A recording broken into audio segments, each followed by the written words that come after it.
Hello বন্ধুরা, মিষ্টির home kitchen চ্যানেলে সকলকে জানাই ওয়েলকাম।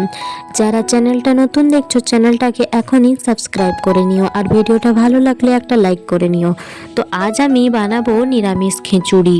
তো এটা নিরামিষের দিন হোক বা ভোগের বানানোর জন্য একদম পারফেক্ট খিচুড়ি। তো চলো দেখতে থাকো কি করে বানাই। তো প্রথমে আমি একটা হাঁড়ি বসিয়ে দিয়েছি, সেখানে আমি চাল আর মুগ ডাল ভালো করে ধুয়ে পরিষ্কার করে জল দিয়ে ফুটিয়ে নেব। তো দেখো এখানে আমি হাফ চাল নিয়েছি আর হাফ মুগ ডাল নিয়েছি। তো আমি এখানে আর কোনো কিছুই দেবো না, শুধু কিছুটা নুন দিয়ে আমি ভালোভাবে ফুটিয়ে নেব। যতক্ষণ না চাল আর ডাল সেদ্ধ হচ্ছে আমি ভালো করে ফুটিয়ে নেব।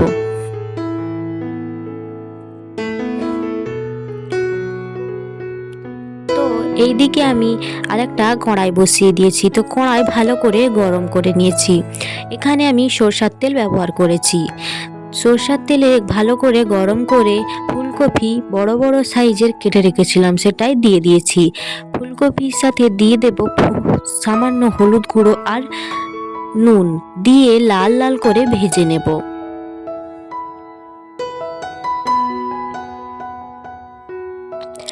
আর দেব এখানে কিছুটা সবজির মধ্যে রয়েছে সিম, গাজর, আলু।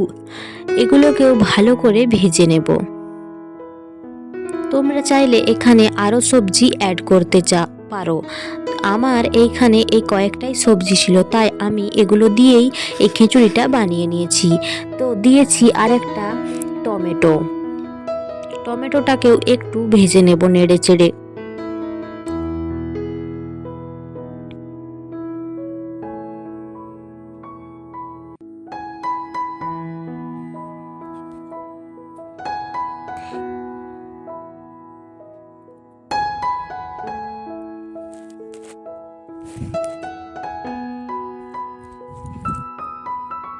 বেশ কিছুটা টাইম ধরে কিন্তু এই সবজিগুলো ভেজে নেব।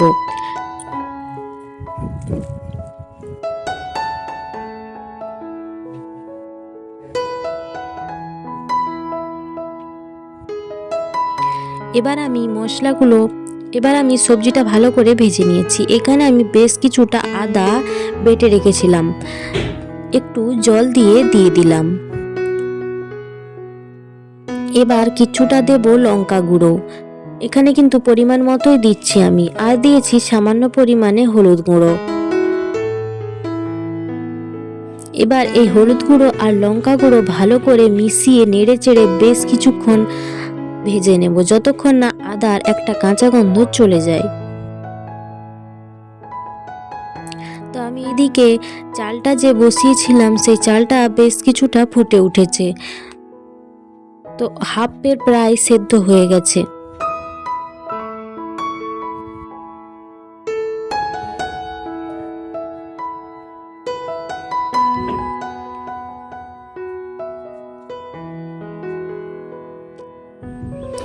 দেখো প্রায় হাফ সেদ্ধ হয়ে গেছে। আর সেদিকে যে মশলা করে রেখেছিলাম সেটা আমি এখন দিয়ে দিচ্ছি।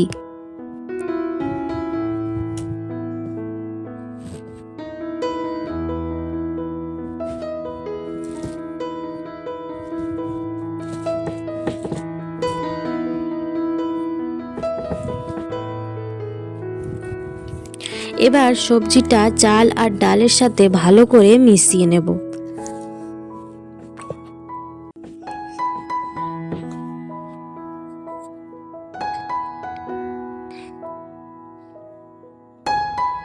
দিয়ে দেব পরিমাণ মতো জল। আরও যে সেদ্ধ হওয়ার জন্য জলের প্রয়োজন সেটা তোমরা তোমাদের পরিমাণ মতোই বুঝে দিও। আমি এখানে যতটা প্রয়োজন ততটাই কিন্তু দিয়েছি।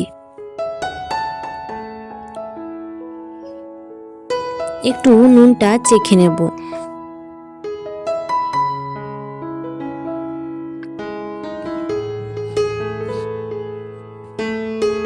এবার ফুটে ওঠার জন্য অপেক্ষা করব।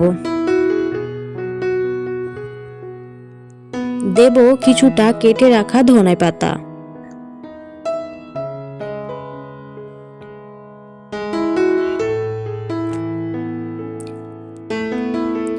ধনেপাতা ধনেপাতাটাকে একটু নেড়ে চেড়ে নেব, এতে করে ধনেপাতার যে গন্ধ সেটা ভালোভাবে মিশে যাবে। তো আমি এখানে নিরামিষ হওয়ার জন্য বেশ কিছুটা ঘি দিয়ে দিচ্ছি।